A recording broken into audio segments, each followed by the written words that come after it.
শুভ সকাল আমার প্রিয় বন্ধুরা। এশার লাইফস্টাইলে তোমাদের অনেক অনেক স্বাগত, অনেক ভালোবাসা। তোমরা সবাই কেমন আছো? আশা করি যে যেখানে আছো ভালো আছো, সুস্থ আছো। আমরা ভালো আছি। আজকে হচ্ছে বুধবার আর এখন বাজে 9:53। নতুন দিন, নতুন সকাল। তোমাদের সঙ্গে নতুন একটা ভিডিও শুরু করলাম বন্ধুরা। সকালবেলা ফ্রেশ হওয়া হয়ে গেছে। আজকে সকালে ঘুম থেকে উঠেই শুনছি সকালে নাকি বৃষ্টি হয়েছে। আকাশটা একদমই মেঘলা মেঘলা, আবার হয়তো বৃষ্টি নামতে পারে। তো বোনের এদিকে মাকে সব কিছু গুছিয়ে দিয়ে বোন গেছে ঠাকুর ঘরে পুজোর জোগাড় করছে, আর মা সেই ফাঁকে রান্নাগুলো কমপ্লিট করে নিচ্ছে। কী কী রান্না হচ্ছে সেটাও তোমাদেরকে দেখাবো। তো মা একটা রান্না বসিয়েছে, আর একটা রান্না করলে রান্না বান্না পুরো কমপ্লিট হয়ে যাবে। আর আমি এখন ব্রেকফাস্ট করব। মা চিড়ে নিয়ে এসে টেবিলে রেখেছে, তো ব্রেকফাস্টটা করে নিব, না হলে অনেকটাই বেলা হয়ে যায় খেতে খেতে। আর কালকে রাত্রে জানো তো রাত্রিবেলা আমার একটু অসুবিধা হয়েছিল, সেটা তোমাদের নাই পরেই বলছি। আর আমি এখন খেয়ে নিই। তো সারাদিন সঙ্গে থাকো, আশা করি তোমাদের খুব ভালো লাগবে। আমাকে এই যে খাবার দিয়ে দিয়েছে, খেয়ে নিব। আর ওষুধটা সঙ্গে করে নিয়ে আসলাম ঘর থেকে, কারণ সকালে ব্রেকফাস্টের পরে ওষুধ থাকে। আর মাকে বললাম তুমিও খেয়ে নাও, না অনেকটা বেলা হয়ে যায়। তো মা মেয়ে দুজন মিলে এখন খাওয়া দাওয়াটা করে নিই। চচ্চড়ি, মূলো, সিম, আলু, গাজর, বেগুন আর সব কিছু দিয়ে, আর তার সাথে হচ্ছে শাক ভাজা, মূলোর শাক ভাজা। তো আজকে এটাই রান্না হয়েছে, আর বাকিটা করছে মা, ওইদিকে রান্না করছে। তো আমি ভাবলাম যে যাই একটু বারান্দা থেকে ঘুরে আসি। সকালে বৃষ্টি হয়েছে শুনলাম, তো সেই জন্য গাড়ি চালিয়ে একটু বারান্দায় যাচ্ছি। আর আলনাটা মোটামুটি গোছানোই আছে, কিন্তু তবু একটু ঠিকঠাক করে রাখলে আরও ভালো হয়। কিন্তু সেরকম সময়ই পাওয়া যায় না, বোনও সময় পায় না, মাও সময় পায় না। তো এখানে একটু দাঁড়িয়ে একটু চুলটা ঠিক করে তারপরে যে বারান্দায় গিয়ে দেখে তো আমি একদম পুরো অবাক হয়ে গেছি। যে এখন বাইরের ওয়েদারটা দেখে মনে হচ্ছে যে বর্ষাকাল পড়ে গেছে। এক ফোঁটাও রৌদ্র নেই, হাওয়া তো আছেই, তার সঙ্গে একদম কুয়াশা বৃষ্টি টাইপের সেরকম পড়ছে। তো দেখো বাইরে বেরোচ্ছি, আর হচ্ছে এক হাত দিয়ে না গাড়ি চালানোটা খুবই অসুবিধে হয়। তো তবু ভাবলাম যে একটু দেখি তো পারি কি না। তো সেই জন্য তো এইদিক ওইদিক তাকিয়ে দেখছিলাম। আর যা ঠান্ডা লাগছে, মা ওইদিকে বাড়ি থেকেই বলছে যে বাবা বারান্দাতে কিন্তু বেশিক্ষণ থেকো না, ঠান্ডা লেগে যাবে। তো আমি তো শীতের দিনে বারান্দাতে একদমই বেরোই না। দুদিন খুব দরকার ছিল দোকানের, তো সেই জন্যই বেরোতে হয়েছে। আর আজকে শুধু বেরিয়েছি, ওই যে শুনলাম সকালে বৃষ্টি হয়েছে, তো সেটা দেখার জন্যই আর কি বেরোনো, না হলেও বেরোতাম না। তো বেশিক্ষণ থাকবো না, একটু কিছুক্ষণ থেকে তারপরে বাড়িতে চলে যাব, ঘরে চলে যাব আর কি। কারণ মা বারবার করে বলছে, আর এখানে থাকাটাও ঠিক হবে না। আমিও দেখলাম যে সত্যি ভীষণই ঠান্ডা। তো বাইরে অনেক লোকজন চলাচল করছে, একটু দেখছিলাম। আর এখন একদমই বৃষ্টি নেই, কিন্তু মেঘলা আকাশ এমনভাবে হয়ে আছে, মনে হচ্ছে কখন যে একটু বৃষ্টি নামবে। তো এখন না নামাটাই ভালো, কারণ বোন বেরোবে, বোন ঠাকুর ঘরে পুজো দিচ্ছে, পুজো দিয়ে খেয়ে দিয়ে বোনও বেরিয়ে যাবে। তো এখন না আসাটাই ঠিক। দেখেছো একদম আকাশটা পুরো মেঘলা মেঘলা, একটু রৌদ্র উঠলে না বেশ ভালো লাগে, জামা কাপড়গুলোও শুকায়। আর একটু ওয়েদারটাও ঠান্ডাটা কম থাকে, একটু গরম গরম পড়ে আর কি। তো সেই জন্য বাড়িতে এসে দেখছি সোয়াবিন আলুর তরকারিটা ঝোলটা হয়ে গেছে, তো নামিয়ে দেবে, আর একটু জলটা শুকুলেই নামিয়ে দেবে। তো এইদিকে রান্নাবান্না সবই কমপ্লিট হয়ে গেছে, মা এইদিকে চা বসিয়েছে। তো এখনও আমার আর মায়ের চা খাওয়া হয়নি, কারণ মা সব রান্না বান্না করে দিয়ে তবেই হচ্ছে খাবার খাই আমরা। কারণ খেতে খেতে তো রান্না করা যাওয়া রান্না করা যাবে না, কারণ যেহেতু ভাইসোনার ভোগ দেওয়া হয়, তো সেই জন্যই আর কি। মা এদিকে দেখো চামচ হাতের কাছে ছিল না, মা বলছে হাতা দিয়েই চা রান্না চা করছি আর কি। তাই বললাম হ্যাঁ মা করো, তাতে কি হয়েছে, খেলেই হলো। তো ওইদিকে মা চা বসিয়েছে, এদিকে আমার বোনেরও ভাইসোনা পুজো দেওয়া কমপ্লিট হয়ে গেছে। ও এখন এই যে দরজার পর্দাটা দিয়ে, ভোগের পরে দরজার পর্দা দিতে হয়, তো পর্দা দিয়ে বোন এখন ঘরে যাবে, কারণ এটা ঠাকুর ঘরের সোয়েটার, ঠাকুর ঘরের সোয়েটার, বাইরে যাওয়ার সোয়েটার একটু আলাদা না হলে না অসুবিধা হয়, কিন্তু এখন না সোয়েটার আর সেইভাবে অসুবিধে নেই। এদিকে দেখো মা আমাকে কাপে চা দিয়েছে, একটু পরে দেখবে কাপে চা আমি খাচ্ছিও না। কারণ কি বলো তো, চা ভীষণ গরম, আর এই সময় বসে যে একটু ভালো করে আরাম করে চা খাবো সেই সময়টাও নেই। কারণ বোন বেরিয়ে যাবে, তাড়াহুড়ো করে খেতে হবে। আমারও হচ্ছে অনেকক্ষণ বসেছি, এতক্ষণ বসেও আমি থাকতে পারি না। আর বোন দেখো এই চাদরটা গায়ে দিয়েছে, চাদরটা ভীষণ গরম। আর চলো আমার ভাইসোনাকে একটু দেখিয়ে নিই তোমাদেরকে। এই যে দেখো আমার ভাইসোনা, ওই যে ভাইসোনার যে পুজো হলো, জামাটা যে এনেছিল নতুন জামাটা আজকে আবার পরেছে। কাজ হয়ে গেছে, দরজা চাপিয়েও দিয়েছে। আর এখন আমাকে স্নানে দিয়ে আসবে, স্নান করে আসবো, এসে একটু সাজুগুজু করবো। আর তোমাদের সকালে বললাম কালকে রাত্রিবেলা হঠাৎ করে ভীষণ শরীরটা খারাপ হয়ে গেছিলো, মানে ভীষণ অ্যাসিডিটি হয়ে গেছিলো। বাড়ির খাবারই খাই, বাইরে তো কোথাও খাই না। আর বাড়ির খাবার খেয়েও হঠাৎ করে এরকম হয়ে যায়, মানে বসে থাকি তো বেশি, যেহেতু নিজে নিজে নড়াচড়া করতে পারি না, সেই জন্য খাবারটা ঠিকঠাক হজমও করতে পারি না। তো রাত্রিবেলা সেই ওষুধ খেলাম, তারপরে রাত্রিবেলা মা বলছে না খাওয়া দাওয়া করে শুলে এমনিতেই আমার শরীরটা ভীষণই দুর্বল। তো সেই রাত্রি 12:30 একটার সময় একটু খেয়েছি ভাত, তারপরে একটু ঘুমিয়েছি। আমি খেতেই চেয়েছিলাম না, মা বলছে না একটুখানি অন্তত মুখে দাও 2-1 বার, শুধু লবণ দিয়ে একটু ভাত খেয়েছি, আর কিচ্ছু খাইনি। মানে যখন শরীরটা খারাপ হয় না ভীষণ খারাপ লাগে। আজকেও শরীরটা ভীষণই খারাপ।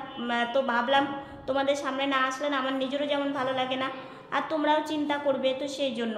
আর রৌদ্র আজকে ওঠেনি, আর উঠবেও না, ওই মেঘলা মেঘলা আকাশ, আর একদম কি বলবো কুয়াশা টাইপের বৃষ্টি পড়ছে আর কি। তো এটা তো আজকে মনে হয় সারাদিন এরকম চলবেই, আর তার সঙ্গে প্রচণ্ড হাওয়া।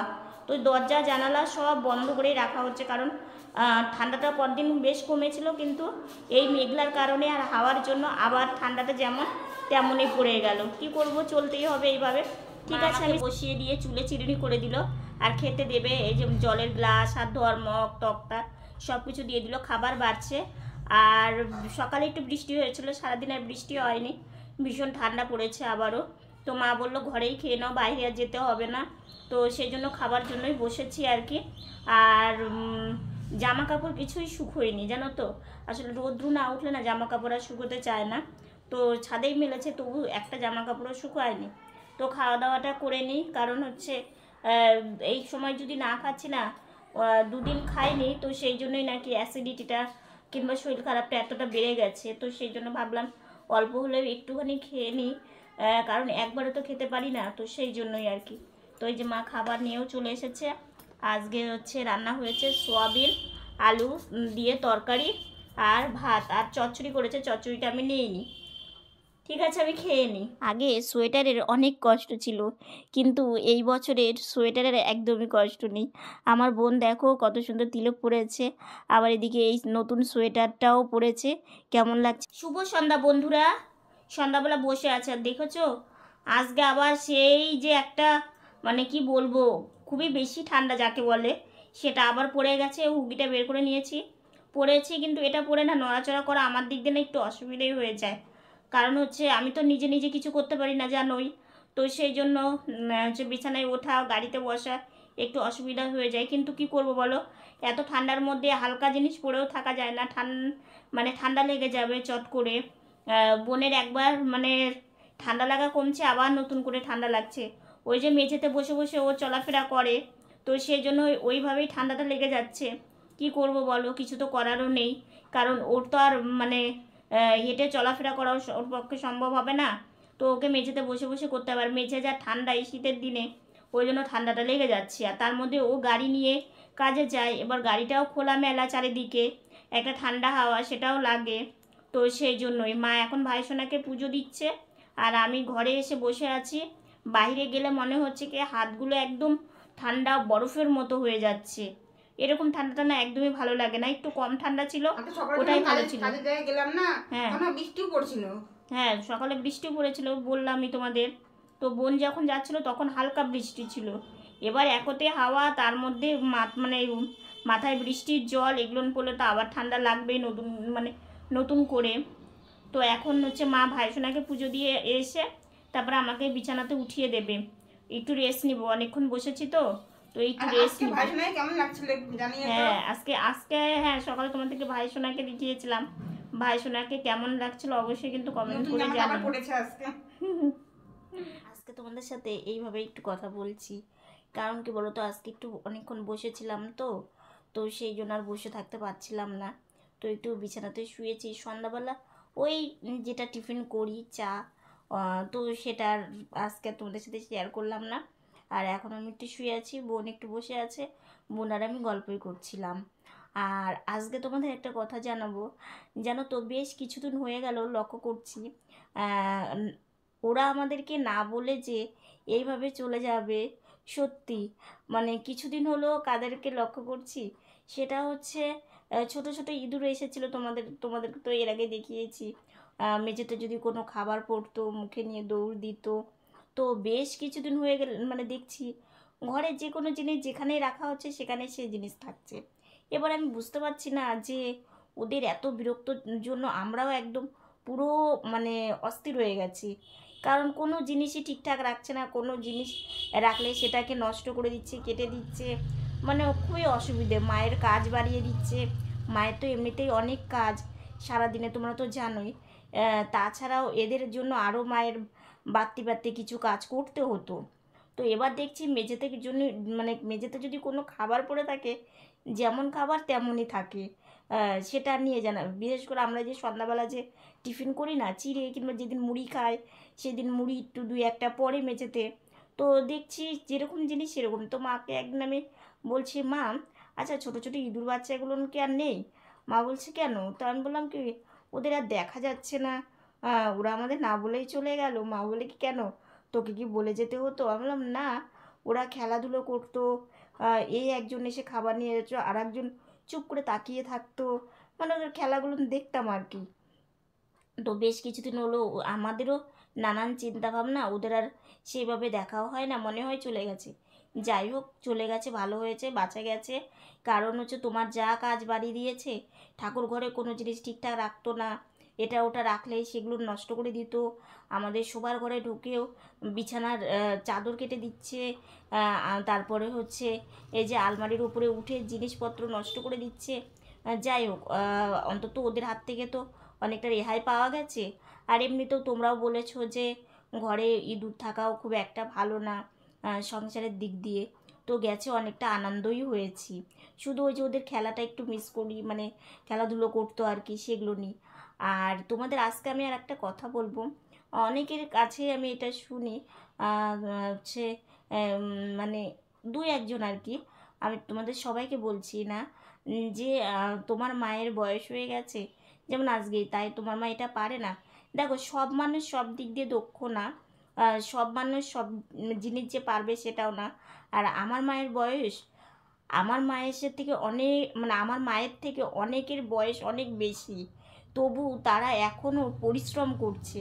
আর আমার মায়ের পায়ে ব্যথার জন্য না একটু ঘুরে ঘুরে হাঁটতে হয়, মায়ের হাঁটতে সময় লাগে, নড়াচড়া করতে সময় লাগে, মানে লাগে। সেই জন্য আমার মায়ের বয়সটা অনেকটাই বেশি মনে হয়, কিন্তু আমার মায়ের বয়সটা সেরকম অতটাও বেশি না। ওই যে একটা কথাতেই আছে না, মানে শরীর যদি ব্যথা থাকে না তাদের যে কি কষ্ট একমাত্র আমরা বুঝতে পারি, কারণ আমরা তো এই জিনিসটা এটাতে স্ট্রাগল করে আমরা বড় হয়েছি। ব্যথাটা কী জিনিস আর কি কষ্ট একমাত্র আমাদের থেকে কেউই বুঝবে না। আবারও বলছি, আমি কিন্তু তোমাদেরকে সবাইকে বলিনি, মানে দুই একজন আছে। আর সব জিনিস সবাই জানে না, মানে যে কোনো খাবারই হোক যে কোনো কিছুই হোক, সব কাজ যদি সবাই পারতো তাহলে তো হয়েই যেত। তাহলে অন্যের থেকে অন্যে আবার কেন শিখবে, কিংবা শিখে মানে নতুন নতুন জিনিস মানে তৈরি করবে, এরকমই আর কি। তো যাই হোক তো একটু শুয়ে আছি, একটু রেস্ট নিব। আর রাত্রে খাবার খেতে খেতে তো আমাদের অনেকটাই দেরি হয়, কারণ হচ্ছে সন্ধ্যাবেলা একটু রেস্ট নিই। আর মাও সারাটা দিন কাজ করে, তো মাকেও সন্ধ্যাবেলা মারও কাজ থাকে, কারণ রাত্রে সবজি থাকে, অনেক দিন ভাত করতে হয়, সেগুলো আবার করতে হয়। সন্ধ্যাবেলা যেমন আমাদের টিফিন দেয়, টিফিন দিয়ে সেই বাসনগুলো বেরোয়, সেগুলো মাকেই মাজতে হয়, কারণ এক্সট্রা তো কেউ নেই যে সে কাজটা করে দিবে মায়ের হাতে হাতে। মায়ের হাতে হাতে কাজ করলে অন্তত মা অনেকটাই ভালো হতো, অনেক মানে কষ্ট করেও মাকে মুখ বুজে সব কাজ করতে হয়। তো এগুলো নিয়ে আর কি, আর আমিও তো কিছু করে দিতে পারি না। আর আজকে ঠান্ডাটা এই বেলা মানে মানে রাত্রের দিকে আরোই বেশি পড়ে গেছে, বাইরে বেরোনোই যাচ্ছে না, ভীষণই ঠান্ডা। দরজা বন্ধ করে দিয়ে ঘরের মধ্যেই আছি, কারণ ঠান্ডাটা এখন হয়তো এরকমই থাকবে, যেহেতু আজকে রৌদ্র তো একদমই ওঠেনি, আর জামা কাপড় সব ভিজা। মানে রৌদ্র উঠলেই বেশ ভালো হয়, জানি না কালকে আবার কি হবে, মানে রৌদ্র উঠবে কি না উঠবে, তো এটাই হচ্ছে ব্যাপার। তো আজকের ভিডিওটা এতটুকুনি। ভিডিওটা যদি ভালো লেগে থাকে লাইক কমেন্ট শেয়ার করো, আমার ভিডিওটা যদি নতুন দেখে থাকো তাহলে একটা সাবস্ক্রাইব করো, পাশে থাকা বেল বাটনটা অল করে দিও। তো বন্ধুরা, তোমরা সবাই ভালো থেকো, সুস্থ থেকো, সাবধানে থেকো। দেখা হচ্ছে নতুন একটা ভিডিওর সঙ্গে। Good night.